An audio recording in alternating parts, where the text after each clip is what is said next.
I am so excited to talk to you guys about the nine success habits for spiritual entrepreneurs. And I've done a live on this on Instagram today. I've also posted about this to my email subscribers, and then also posted another thing on Instagram about this.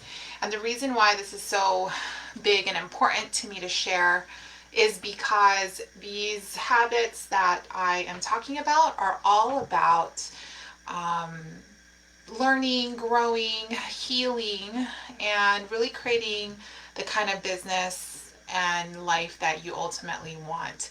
So, in my journey of being a coach for fellow spiritual entrepreneurs, I have seen, energetic patterns, bad habits that are that take away from the momentum of growing a business. I've seen that, and the counter to that is that I've taught deliberately how to heal those and what is the premise of how to heal that. And also for me, spiritually speaking, I've learned how to heal my own self, and I'm still in the journey of healing, okay? So these 9 amazing success habits, you guys, it's so dear to my heart and profound. So I hope you guys find value in this, take some notes. We're going to just go ahead and dive right in. Number 1, write down your goals and commit to making it happen. Okay, and the reason why this is a big thing, and I'm sure you guys have watched and heard this and read about, people writing down their goals and making it happen or committing to making it happen is important, is because it's one thing to actually think about it in your mind, the thing that you want. Well, one day I want to be a successful journalist, or one day I want to be lean, mean, sexy, and fit, right? Whatever it is. One day I want to be, a successful parent to my children. And when you just think about it in your head, that's one form of manifestation. That's one thing that you're calling into your existence, is thinking about it. But when you actually take your body and actually go in and take your pen and write it down on a piece of paper, you go in and write down your goals, what you do is you're telling your brain something. You're telling your brain that not only are we thinking this, but we're also going to take our first step in writing it down.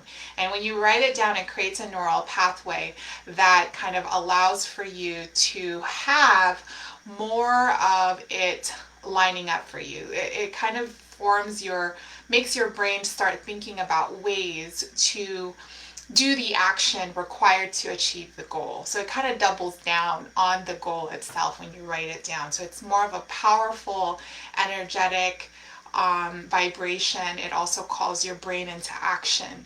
It also tells your brain, okay, brain, this is a goal. So now you get to look at the world so you can assess, how do we get to that goal as quickly as possible. That's the thing about the brain, is that it's a supercomputer, and in order for you to utilize your supercomputer towards your advantage, you get to use your imagination. Think about the thing that you ultimately want to create, write it down, and then follow through and take action around that.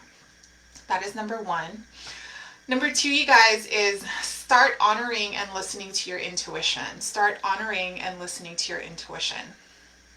The reason why that is so important, you guys, is because when we are going out into the world and we're constantly bombarded by other people's opinions, we're going to be influenced by others' opinions, as long as, or otherwise, you would have to know yourself pretty good, or you listen to your intuition, you hear your intuition intuitively with your heart, your mind, your soul, and you kind of know what to do, or you kind of know how to navigate with so many information being shoved down your psyche, right? Through media, through people, through relationships, through society, everybody's pretty much telling you what to do all the time.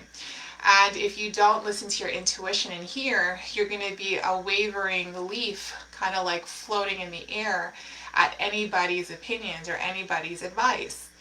And one of the things that, got me really grounded in my own life is honoring my intuition, really listening in and seeing, okay, what do I not like? What do I like? What do I feel aligned with, and what do I not feel aligned with? and removing the things that I don't like and removing the things that I am not aligned with. And in that, you allow yourself to co-create your environment. That's why it's so important to follow your intuition, especially if you're starting a business. Otherwise, you're going to be listening to gurus all day long, and it's not going to fully align with you, and you're just kind of like living your life the way you live your business. You know what I mean? So you don't want that. You want to have alignment and the reason why you do things. And you need to know why you do things. You need to understand, well, why is it that I need to create an email list? Why is it that I need to create a podcast right now? Why do I need to create a Facebook community and nurture my Facebook community? Why do I do sales calls versus doing a sales page and encouraging them to sign up that way? Why do I have to talk to them? Why do I have to do Facebook Lives? Why do I have to do Instagram Lives? You have to know why you do things so that intuitively you can ask yourself, does it align with me? And does it feel good for me energetically to do every single time I have to do it? Okay, that's really important. Number 3, you guys, is release the need to compete and compare. Release the need to compete and compare. Be focused, stay in your lane. Be focused, stay in your lane. Now, the reason why this is a big one is because we will naturally compete and compare. We will naturally look at that person over there and see how come they're succeeded and I'm not.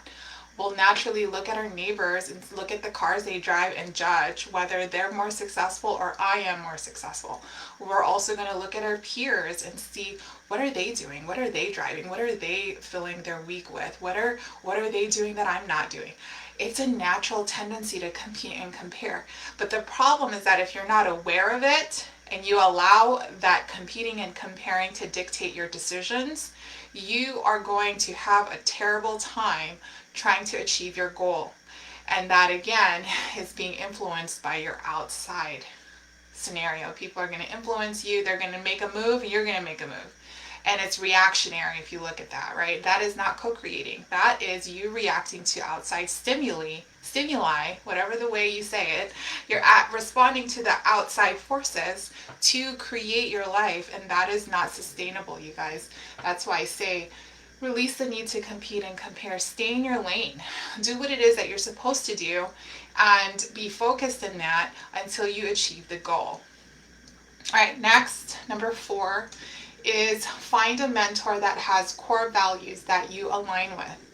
Find a mentor that has core values that you align with. Why is this important? Well, I have been guilty of hiring a mentor that I did not align with.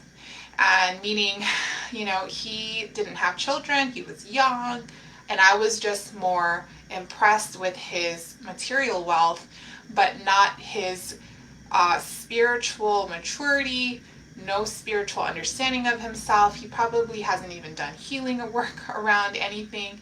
And guys, for me, it's important that I align with someone who is spiritually connected, who understands how it's like to run a family and how to juggle that with your life, understands how to even maintain relationships, and understands how important it is to have strong relationships with people in your life, including the people in your business, your clients, your colleagues, your prospects.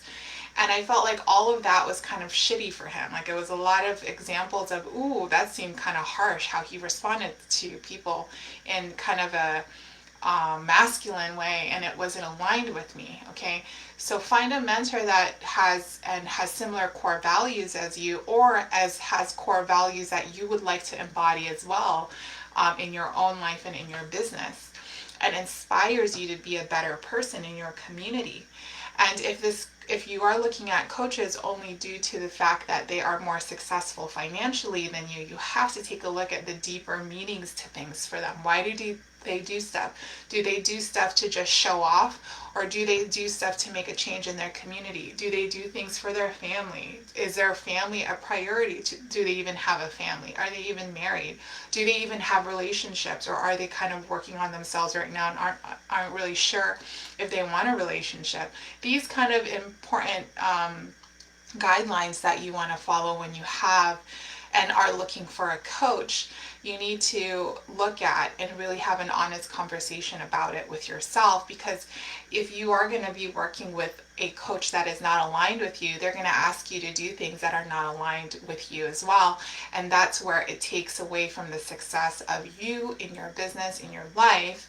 And it also allows for you to be confused. You're going to be confused about the thing, and you're going to judge it, and you're going to have a huge confusion on the process and have problems with executing the thing. And that is the last thing you want to do, especially if you're investing in yourself and spending the time and money to grow.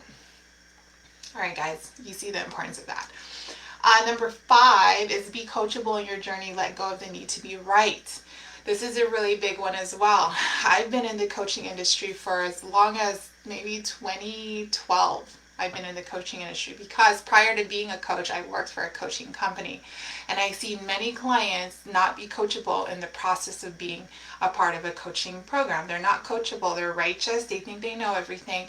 And they also believe that no one can tell them otherwise, and that they're smarter than everybody. Having this kind of attitude, you guys, is going to get in the way of you learning anything new. And that's going to be a huge block for you when you are creating abundance in your business. So where can you start letting go of the need to be right, even if you're wrong? Okay, some people are actually okay with being right, and even if they're wrong. Like I have that tendency too with my partner. Even if I'm wrong, I'm right. Right? But in business, it's really important to know that, hey, I get to be open to the information. I get to really improve myself and literally get results by being coachable.